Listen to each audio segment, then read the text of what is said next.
I'd like to pass on the floor to Gleb Kalyuzhnyuk, a Russian architect and a construction engineer by background. He's also a professor with the Higher School of Economics.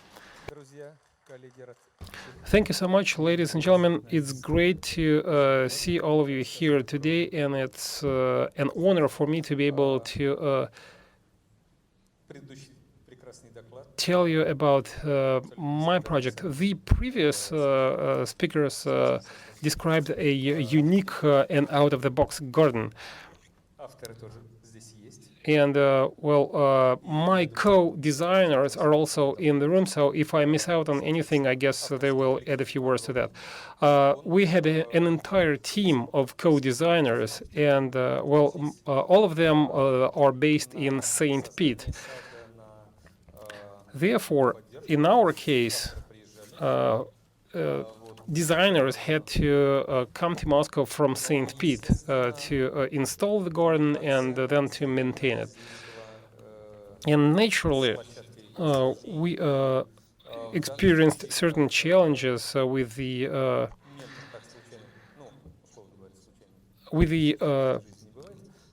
authorities responsible for the location of our garden.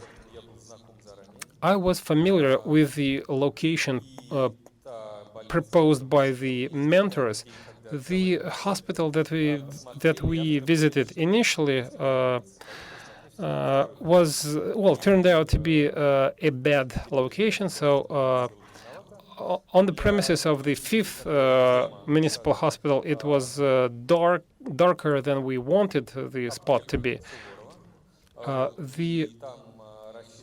The green drugstore of Suvorov is the spot that we selected because it was an end-to-end bright space.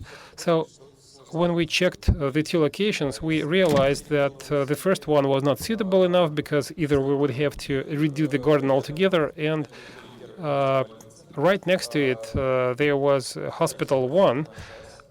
And there was a great spot that we decided to use as a location for our garden.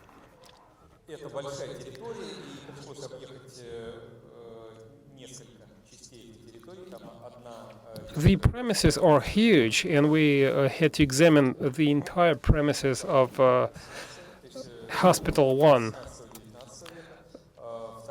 Part of it was built in the 18th and early 19th century. The second location was also quite suitable, and we deemed it the best spot for the garden. There is an outpatient clinic right next to the hospital, and an outpatient clinic means a huge traffic. Thus, that increased the value added of the location that we ultimately selected. In addition to that, it was quite transparent, visible through and through, and that allowed us to integrate a number of other functions. As far as the concept of the garden itself, I really liked the excessiveness of the garden. Actually, the garden referred to the 7 hills, and as you well know, Moscow is based on the 7 hills. The initial drawing was quite complex and complicated, but actually the designers managed to tell the story. The designers also carried out an in-depth analysis of the list of apothecary plants that can be grown in the garden. The Suvorov drugstore garden was used for growing therapeutic plants that helped servicemen recover.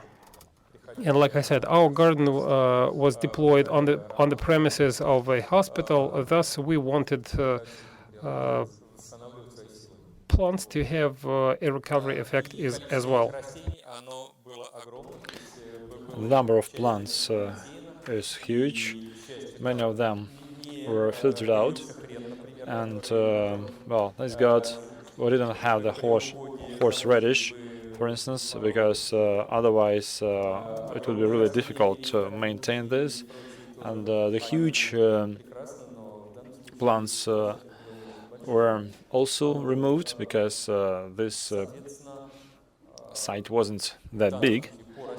And as for the plants and the variety of plants, everything turned out to be beautiful and quite interesting.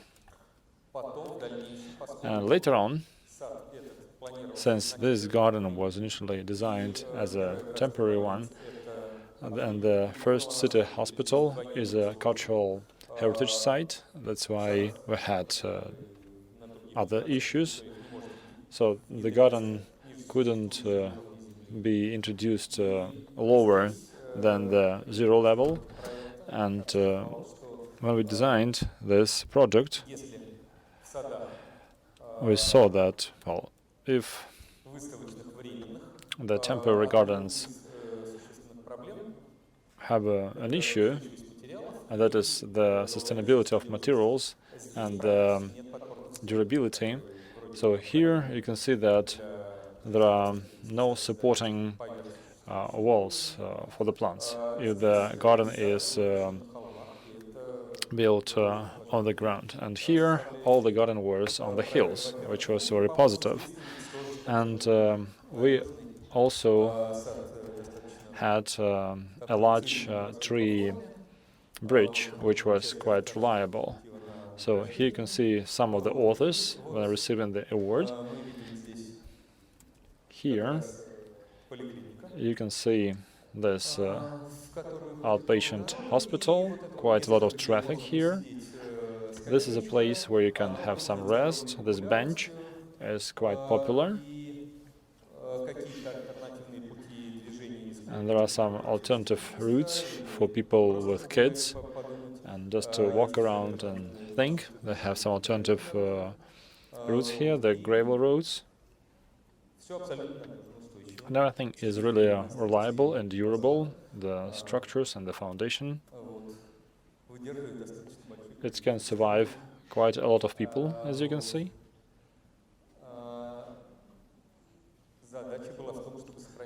And the idea was to maintain it as long as we could. I'd like to thank Tatiana Guryanova, the PR service of the First City Hospital. She really appreciated this garden, as well as the doctors did.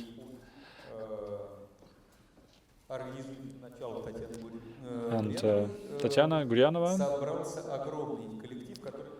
led a huge team which was ready to maintain the gardens.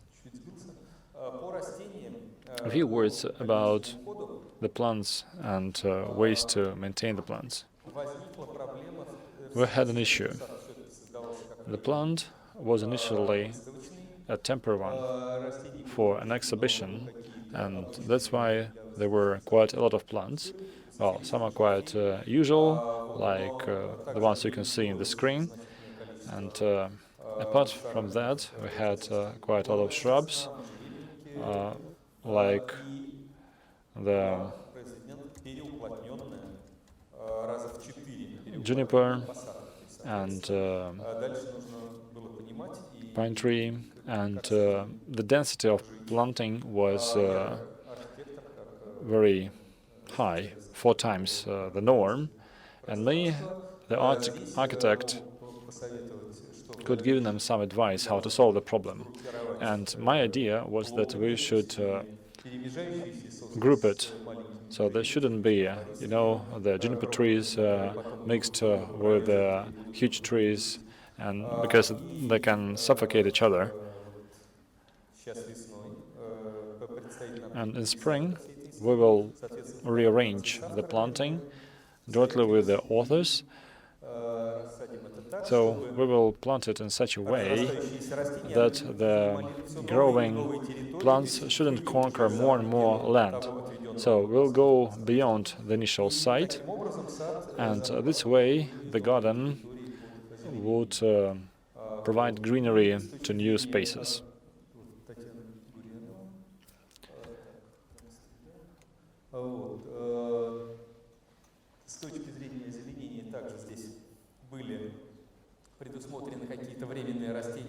soft landscaping. You can see some things like tomatoes and some dill, and sometimes people try to add something which wasn't initially part of the project. So, but we decided to stick to the initial plan. Here you can see the huge team. We have even more. So it's clear that some people can fall ill, and doctors have quite a lot of load. On one hand, they recover, caring for the greenery and in the garden, so that's one thing. On the other hand, if someone is not available, some other people can help. And this excess of plants and available land is something which helps us. So the garden will be under control. Anyway.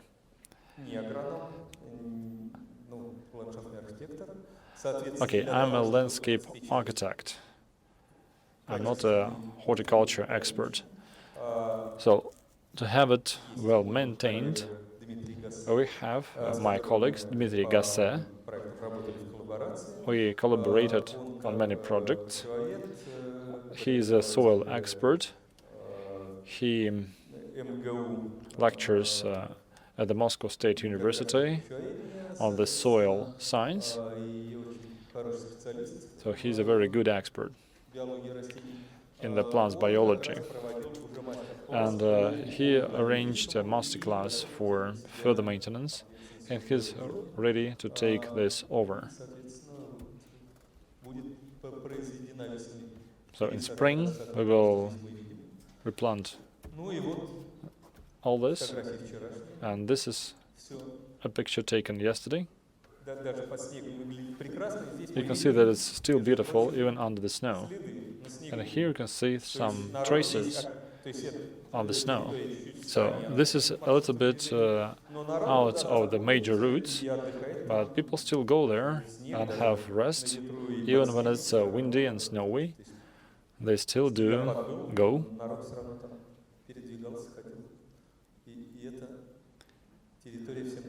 And people like it, and this will further develop.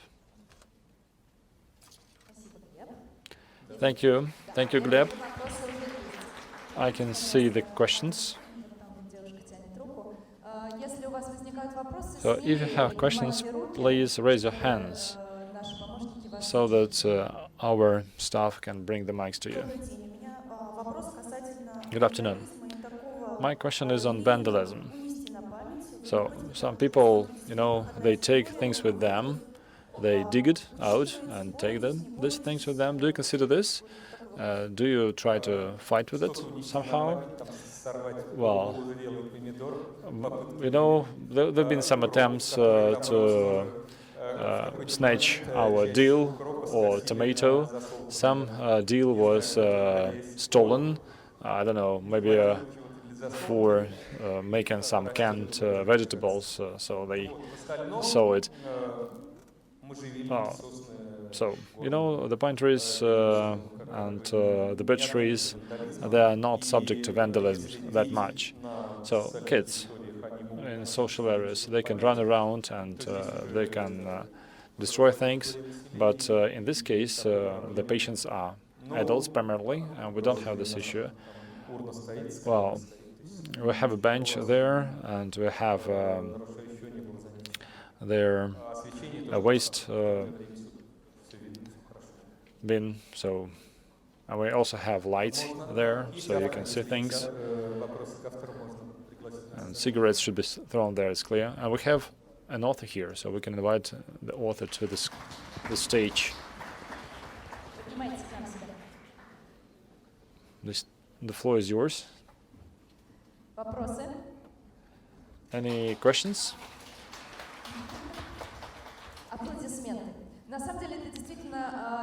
A round of applause.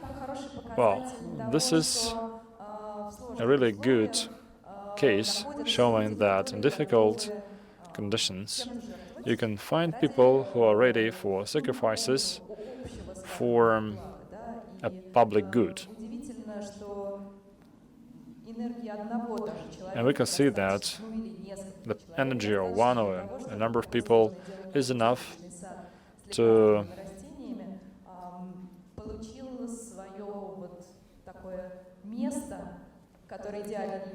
support an ideal site with a garden with some therapeutic plants, and to let it live longer based on the community of people around it. A comment, if I may. Some of the things which helped us build a community around the garden. Number one, the experience, the interdisciplinary interaction. I'm a landscape architect and I worked a lot with sociologists, and now this participatory designing and community building experience is used. I used the sociologist experience in designing the communities, so this was part of our garden work. I'd like to thank the leadership of the hospital because they showed a lot of initiatives. They really liked the garden. I'd like to thank Gleb. I'd like to thank the GEM for your support. In our Facebook group, we have a subgroup called The Garden, Suvorov's Green Drugstore, and some volunteers found us. This is a fund, and they are ready to further maintain this and to support it. Okay, these are the advantages of social media. Exactly. Go ahead, please share.